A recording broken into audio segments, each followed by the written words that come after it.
Assalamualaikum warahmatullahi wabarakatuh. Alhamdulillahi rabbil alamin. Wa bihi nasta'inu ala umurid dunya waddin. Ashhadu an la ilaha illallah wahdahu la syarikalah. Wa ashhadu anna Muhammadan abduhu wa rasuluh. Allahumma salli wa sallim ala nabiyyina Muhammad wa ala alihi wa sahbihi wa man walah. Amma ba'd.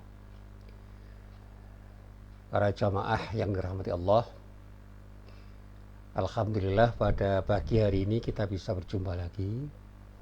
Kita bisa bermuajahah, kita bisa bertatap muka, dan kita berharap mudah-mudahan perjumpaan kita pada kali ini benar-benar menjadi perjumpaan yang beri manfaat dan mendapatkan ridho dari Allah Subhanahu wa Ta'ala. Para jamaah yang dirahmati Allah, kemarin saya berbicara tentang bagaimana manusia itu seringkali ketika berbicara tentang soal rezeki. Banyak orang yang mengatakan saya belum mendapat rezeki atau belum mendapatkan rezeki sesuai dengan apa yang saya harapkan. Nah, sementara pemahaman kita tentang rezeki itu perlu kita benahi supaya kita tidak terjebak untuk memahami bahwa rezeki itu hanya sesuatu yang terkait dengan persoalan uang atau sesuatu yang semakna dengannya.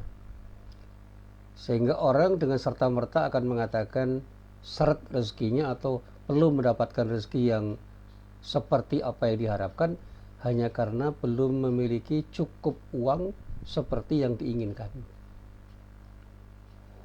Demikian juga ketika kita itu memiliki harta benda yang cukup banyak. Seringkali kita juga berpendapat bahwa rezeki kita belum seperti apa yang kita harapkan. Nah, sementara itu juga kita seringkali tidak bisa mengapresiasi sesuatu yang tidak terkait dengan harta benda. Bagaimana ketika kita itu lepas dari persoalan-persoalan hidup yang berat. Bagaimana ketika kita itu memiliki kesempatan untuk beribadah. Bagaimana ketika kita itu banyak sahabat atau mempunyai handai taulan yang sangat tulus bersahabat dengan kita. Bagaimana ketika kita itu memiliki ketenangan hidup bersama keluarga, bersama sanak keluarga dan juga tetangga serta sahabat-sahabat kita.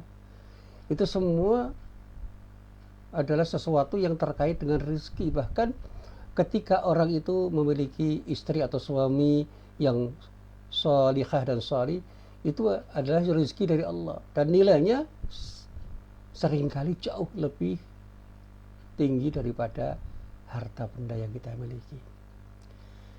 Nah, para jamaah yang dirahmati Allah, ada ungkapan dari para ulama yang mengatakan bahwa rezeki itu akan sangat terkait dengan kualitas sholat kita. Nah, ini menjadikan orang semakin tidak mengerti atau semakin bingung. Apa hubungannya sholat dengan rezeki itu? Sehingga orang seringkali mengatakan begini, saya sudah sholat begitu rupa, tetapi rezeki saya juga seret. Saya rajin sholat ke masjid, beribadah, sholat, bahkan sampai sholat-sholat sunat pun saya jalani, tapi saya tetap menjadi orang miskin. Apa arti perkataan ulama yang mengatakan bahwa rezeki itu terkait dengan kualitas sholat kita? Nah, ini yang perlu kita pahami dengan baik, perlu kita jelaskan kepada diri kita sendiri, dan pada pagi hari ini saya ingin mencoba menjelaskannya dengan secara sederhana, secara ringkas sajalah, supaya semua jadi clear, semua jadi jelas. Para jamaah yang dirahmati Allah, ada satu ayat yang terdapat di dalam surah Al-Ankabut, yang di dalam ayat itu Allah menyatakan, A'udzu billahi minasyaitonir rajim, innas salata tanha 'anil fahsya'i wal munkar. Sungguhnya salat itu bisa mencegah orang yang melakukannya dari perbuatan keji dan mungkar. Jadi sekali lagi di dalam surah Al-Ankabut ayat 45 Allah menyatakan innas salata tanha 'anil fahsya'i wal munkar, yang diterjemahkan dalam bahasa Indonesia dengan rangkaian kalimat, sesungguhnya sholat itu bisa mencegah orang-orang yang melakukannya dari perbuatan keji dan mungkar. Nah, di sini para ulama sering menjelaskan dengan kalimat pendek. Sholat yang benar akan membentuk diri manusia untuk memiliki sikap yang tegas di dalam menghindari perbuatan keji dan mungkar.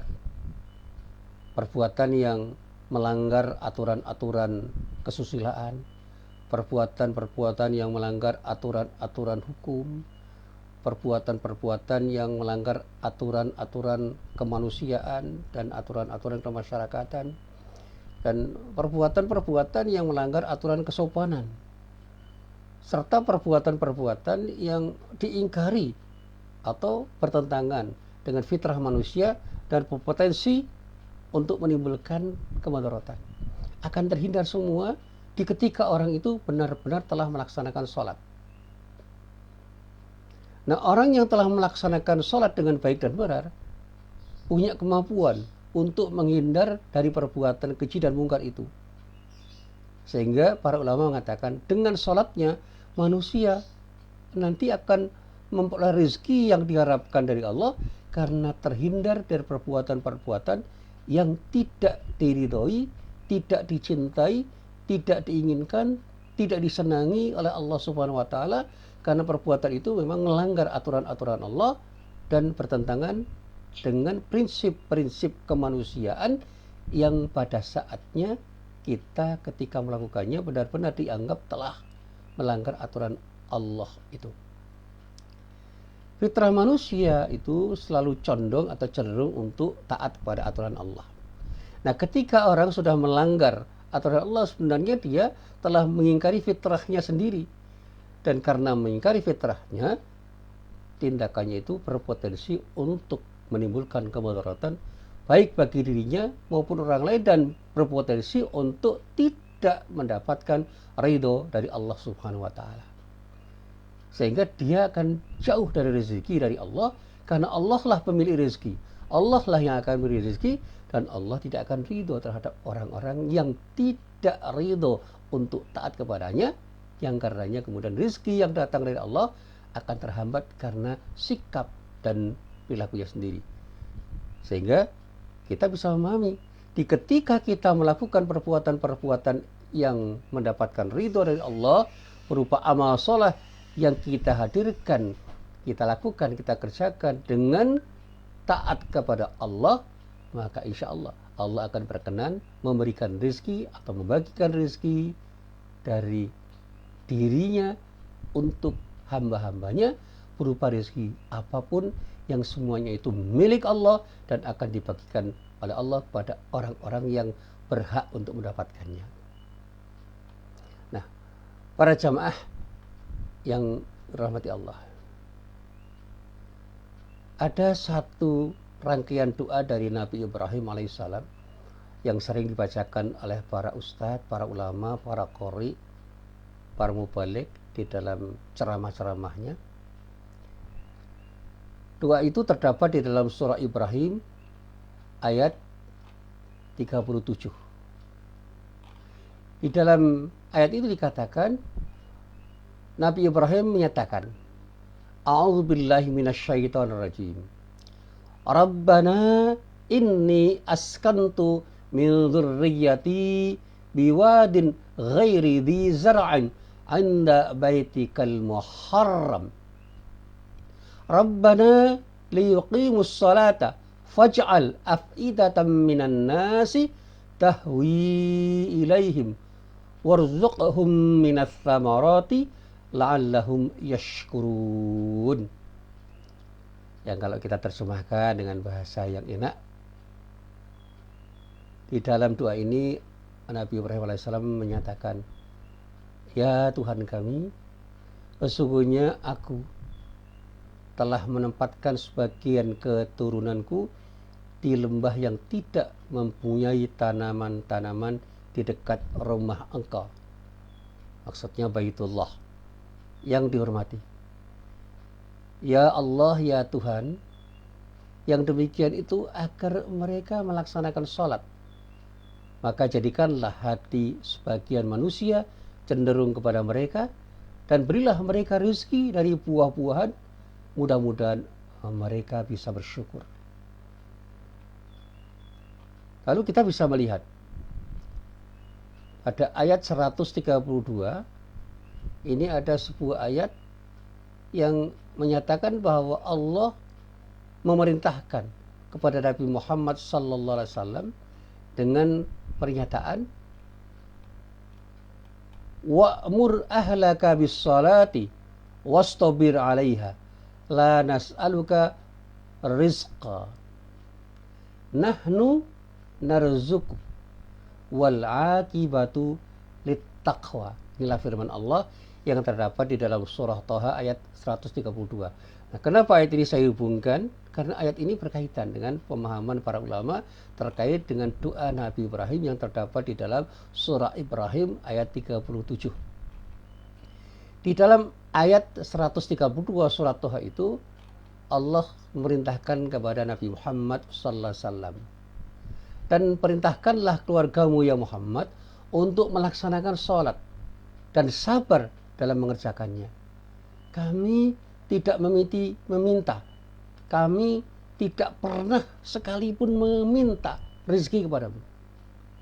Kamilah yang akan memberikan rezeki kepadamu, dan akibat yang baik di akhirat adalah bagi orang-orang yang bertakwa.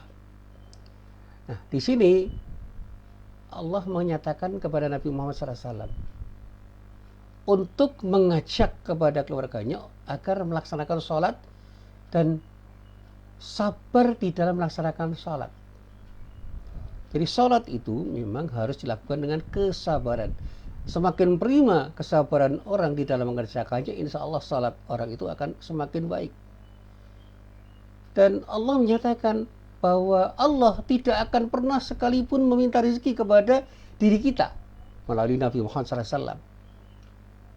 Kamilah, kata Allah, yang memberikan rezeki kepadamu. Artinya apa? Allah akan memberikan rezeki melalui jalan yang beragam, melalui makhluk-makhluknya yang pada saatnya akan bisa dinikmati oleh para manusia, termasuk diri kita. Ketika kita itu mendapatkan nasi, apakah kita tiba-tiba punya nasi? Tidak. Allah memerintahkan kepada padi dengan segala macam sunnah Allah yang ditetapkan untuknya untuk tumbuh dan menjadi sesuatu yang berpotensi untuk dijadikan makanan bagi manusia berupa nasi. Dari padi ada gabah, daripada ditumbuk menjadi beras, dari beras dimasak oleh manusia menjadi nasi, kemudian oleh manusia diberi lauk pauk.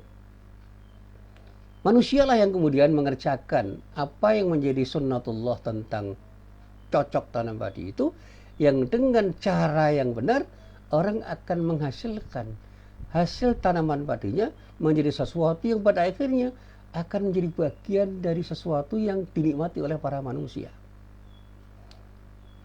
Nah, pertanyaannya begini, apakah dengan serta-merta orang akan bisa menghasilkan sesuatu yang bermanfaat tanpa ridha dari Allah? Mungkin nggak padi itu tiba-tiba tidak tumbuh atau tidak subur karena tanah yang tandus dan tidak cocok untuk menanam padi? Atau mungkinkah padi itu tiba-tiba menjadi baik dan tidak rusak ketika hama padi itu tiba-tiba datang merusak padi-padi yang ditanam oleh para petani? Siapa yang menggerakkan hama tanaman padi itu ketika hama-hama itu merusak tanaman padi para petani? Pernah nggak kita berpikir untuk bisa memahami dari mana hama tanaman itu datang? Siapa yang menciptakan hama itu? Dan bagaimana hama itu punya insting untuk merusak padi yang ditanam oleh para petani? Demikian juga, siapa yang menurunkan hujan? Siapa yang memberikan panas terik matahari? Siapa yang memberikan tanah yang subur untuk para petani, sehingga mereka para petani itu bisa menanam padi dan menghasilkan sesuatu yang pada saatnya akan dimanfaatkan oleh manusia untuk makan mereka? Demikian juga ketika manusia itu memiliki lauk pauk, baik dari unsur-unsur nabati maupun hewani. Dari siapa hal-hal yang berunsur nabati dan hewani itu berasal? Bukankah kita tahu bahwa itu semua berasal dari Allah, zat yang memiliki rezeki dan membagi rezeki kepada siapapun yang dikehendaki. Nah, ketika orang itu mau melaksanakan ibadah yang dimulai dari sholatnya, yang dilakukan dengan sabar, sehingga Allah ridho terhadap apa yang dilakukan oleh para manusia dengan sholatnya dan kesabaran dirinya ketika melaksanakannya, apakah tidak mungkin sebagai akibat dari sholatnya yang benar dan baik itu, Allah berkenan memberikan sesuatu yang terbaik pada para manusia yang taat kepada Allah itu. Sebagai akibat dari ketaatan orang itu di dalam melaksanakan sholat, Allah ridho untuk memberikan rezeki kepada para manusia dalam bentuk apapun, termasuk di dalamnya makanan-makanan yang bisa mereka makan, minuman-minuman yang mereka minum, dan juga kebutuhan hidup mereka yang semua itu datang dari sang pemilik dan pemberi rezeki, yaitu Allah Subhanahu wa Ta'ala. Nah, para jamaah yang dirahmati Allah, pada ayat pertama, yaitu pada surah Ibrahim ayat 37, Nabi Ibrahim menyatakan meninggalkan keluarganya di tempat yang gersang di sekitar Makkah. Untuk apa? Agar mereka bisa melaksanakan sholat. Dan doanya yang dinyatakan, ya Tuhan, sesungguhnya aku telah menempatkan sebagian keturunanku di lembah yang tidak memuncai tanaman-tanaman di dekat rumah engkau, maksudnya Baitullah di Makkah yang dihormati. Ya Tuhan, yang demikian itu agar mereka melaksanakan sholat. Ini doa yang betul-betul indah. Bagaimana Nabi Ibrahim itu sadar bahwa ketika beliau menempatkan sebagian keturunannya di Makkah, maka itu tidak punya tanaman-tanaman yang menghasilkan sesuatu yang pada akhirnya bisa dinikmati oleh manusia. Tetapi Nabi Ibrahim alaihissalam punya keinginan agar sebagian keluarganya itu bisa melaksanakan sholat dengan baik dan benar karena di dekat Baitullah. Nah, setelah ungkapan ini ia sampaikan pada kemudian Nabi Ibrahim alaihissalam berdoa, ya Allah, berikanlah rezeki kepada keluargaku. Jadi dia punya harapan agar Allah memberikan rezeki kepada keluarganya, sehingga doanya diungkapkan, dan berilah mereka rezeki dari buah-buahan. Mudah-mudahan mereka bersyukur. Nah, buah-buahan itu dari mana? Di mana buah-buahan itu tumbuh? Dan siapa yang memberikan buah-buahan kepada orang-orang yang hidup di tanah yang tandus itu? Ya, kita tahu bahwa di negeri Arab itu ada kurma.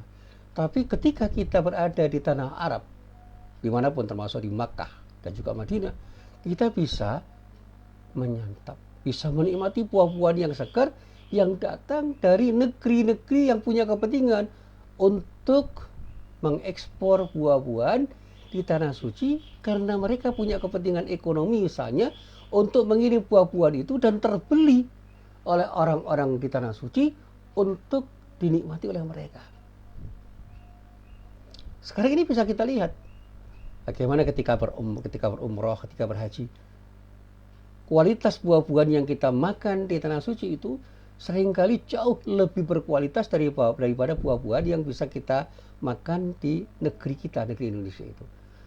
Mereka orang-orang Arab itu mendapatkan support, dapat dukungan dari orang-orang dari luar negeri yang mengirimkan buah-buahan yang berkualitas dengan harga yang terbeli oleh orang-orang Arab, termasuk di dalamnya jamaah umrah dan jamaah haji yang datang dari Indonesia. Sehingga di hotel misalnya kita bisa makan buah-buahan segar yang datang dari arah manapun, yang oleh mereka dijual di negeri yang membutuhkan buah-buahan segar itu untuk dinikmati dengan harga setinggi apapun. Buah-buahan itu terbeli karena apa? Daya beli masyarakat Arab dan para tamu di negeri itu bisa membeli buah-buahan dengan harga standar yang mereka tetapkan. Nah, pada ayat yang kedua, pada surat Thaha ayat 132, Allah memerintahkan kepada Nabi Muhammad SAW untuk mengajak keluarganya melaksanakan sholat dengan rangkaian kalimat, dan perintahkanlah keluargamu untuk melaksanakan sholat dan bersabar dalam mengerjakannya. Nah, setelah berfirman mengenai perintah sholat ini, Allah melanjutkan tentang masalah rezeki. kami tidak meminta rezeki kepadamu ya Muhammad, kamilah yang akan memberi rezeki kepadamu ya Muhammad. Nah, kalau kita kaitkan dua ayat ini selalu melekatkan urusan rezeki setelah urusan sholat. Sebelum Allah berbicara tentang rezeki, Allah berbicara tentang sholat. Seakan-akan Allah ingin menjelaskan bahwa sholatlah dengan sebaik-baiknya. Maka rezeki yang saya miliki akan kubagikan kepadamu karena kamu telah melaksanakan sholat dengan berkualitas, sholat yang baik, sholat yang khusyuk, sholat yang bermakna. Jadi rezeki itu akan datang setelah sholat. Tetapi kita justru sering menunda sholat karena ada urusan rezeki yang kita dambakan lebih penting dari apa yang seharusnya kita kerjakan berupa sholat yang berupa kewajiban untuk beribadah kepada Allah Subhanahu wa Ta'ala. Kita sering menunda sholat kita karena ada urusan bisnis yang belum selesai. Seringkali ketika kita sedang berjualan, kita percepat sholat kita karena ada pembeli yang datang. Kita sering melalaikan sholat hanya karena ada orang penting yang harus kita temui dalam urusan bisnis kita. Apapun urusan bisnis kita itu, kita pentingkan, lebih penting daripada sholat yang seharusnya kita kerjakan, dan lebih kita pentingkan karena apa? Kita sedang ingin bertemu dengan Allah yang akan memberikan rezeki yang dimiliki olehnya untuk dibagikan kepada kita, yang diharapkan rezeki itu akan memberikan kemanfaatan kepada diri kita karena ridha Allah. Coba renungkan. Ketika Allah itu adalah pemilik rezeki, Allah itu pembagi rezeki, Allah itu pemberi rezeki, bagaimana mungkin kita itu meminta rezeki dari Allah dengan cara tidak mentaati aturan-aturannya? Semestinya kita itu taati aturan-aturan Allah, baru kita meminta kepada Allah yang kita taati itu untuk memberikan rezeki kepada kita, sehingga rezeki itu diberikan oleh Allah dengan ridhonya karena kita sudah taat terhadap perintah Allah. Bahkan ketika kita suka melanggar larangan Allah, bukan tidak mungkin Allah akan tidak memberikan rezeki kepada kita selaras dengan ridhonya.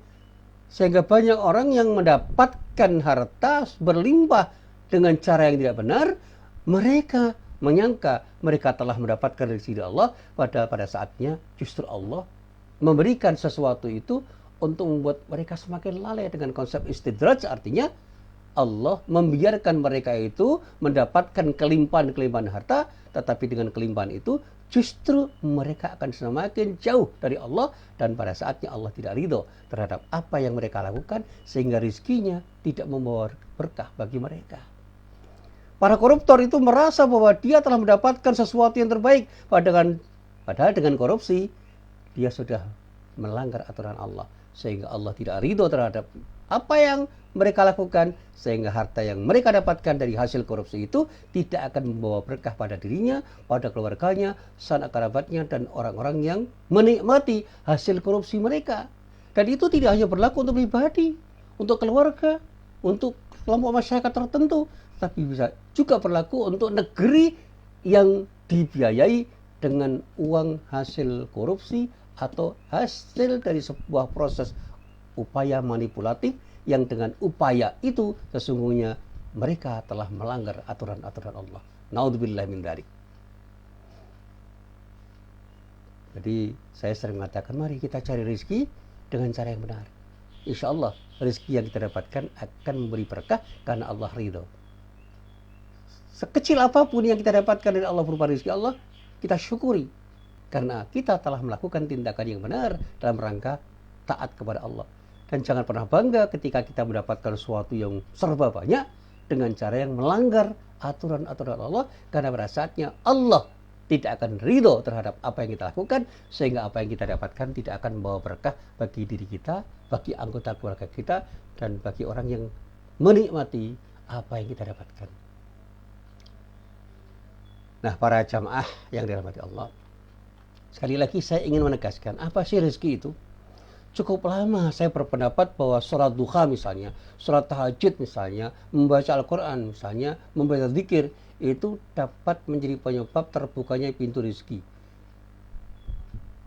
Yang saya asumsikan sama dengan mendapat kekayaan harta. Padahal cara berpikir saya itu tidak tepat.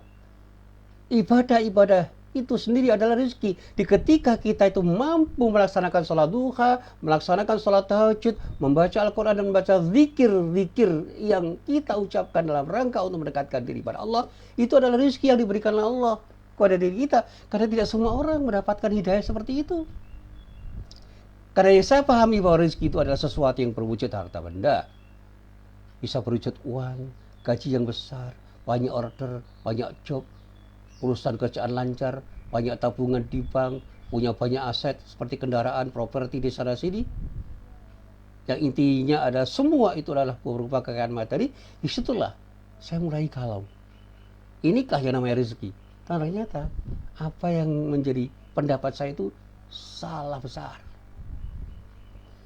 Sehingga ketika ada orang bercerita tentang orang-orang yang punya duit banyak, yang dulu pernah membuat saya tercengang, sekarang membuat saya bisa tersenyum dan bahkan tertawa. Bukan itu sesungguhnya yang harus kita cari. Yang kita cari adalah ridha Allah. Sekecil apapun yang kita dapatkan dengan cara yang benar dan baik, dengan cara taat kepada Allah, insya Allah itu akan menghasilkan rezeki yang berkah.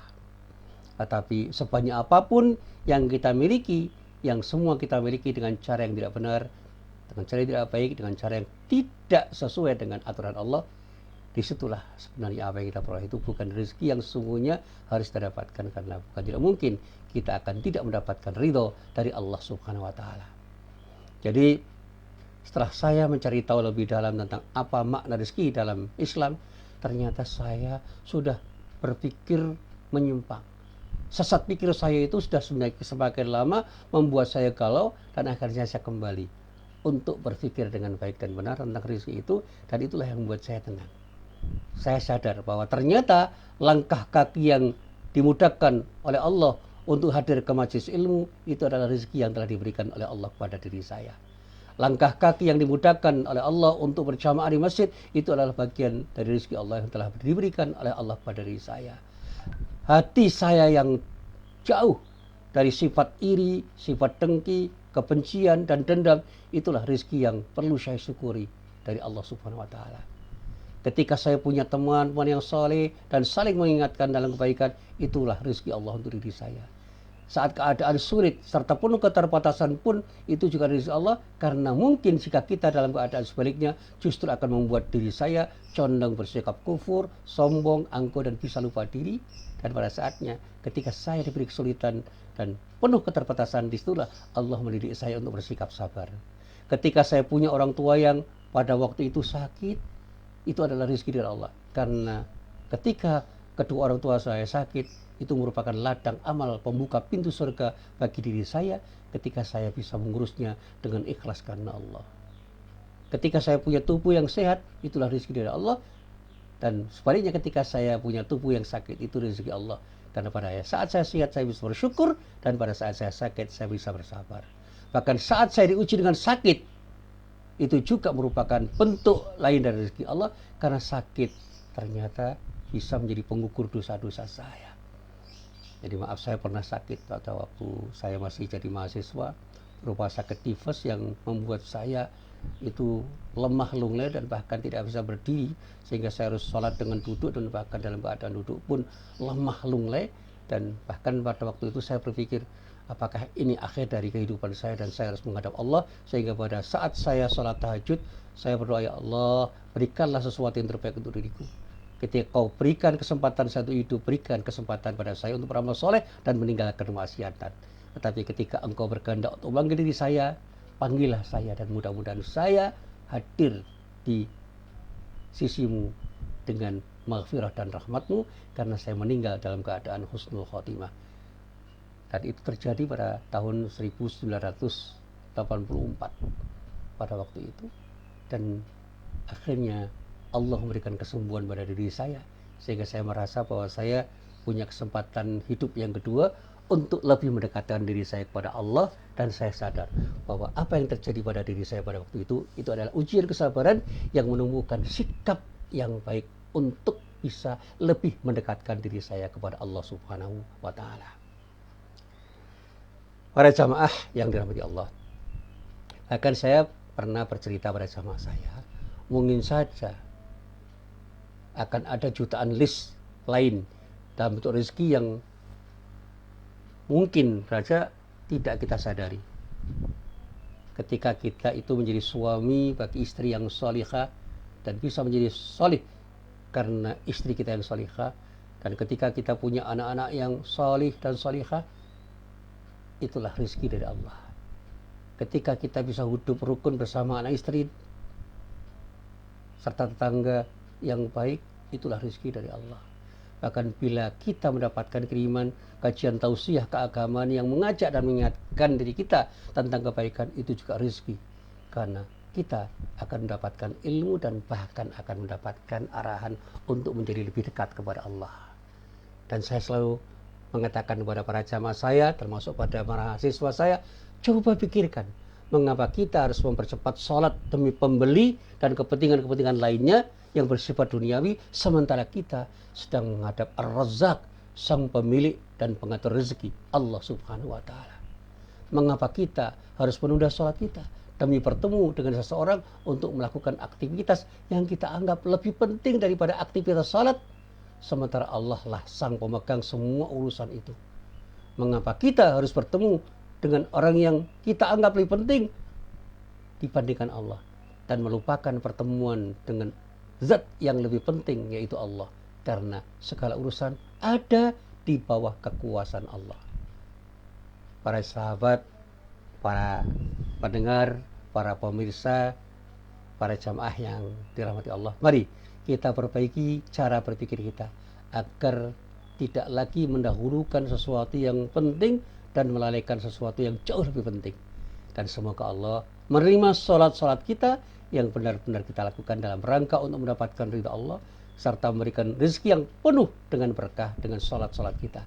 Karena doa-doa kita dalam sholat yang dikabulkan oleh Allah, insya Allah akan bisa memberikan kemanfaatan pada diri kita. Dan terkabulnya doa-doa kita itu adalah rezeki yang luar biasa dari Allah bagi diri kita. Bagi diri kita yang telah mengerjakan sholat dengan baik dan benar, mengerjakan sholat dengan khusyuk, dan benar-benar semuanya kita lakukan dalam rangka untuk mendapatkan ridho dari Allah Subhanahu wa Ta'ala. Amin ya rabbal alamin. Assalamualaikum warahmatullahi wabarakatuh.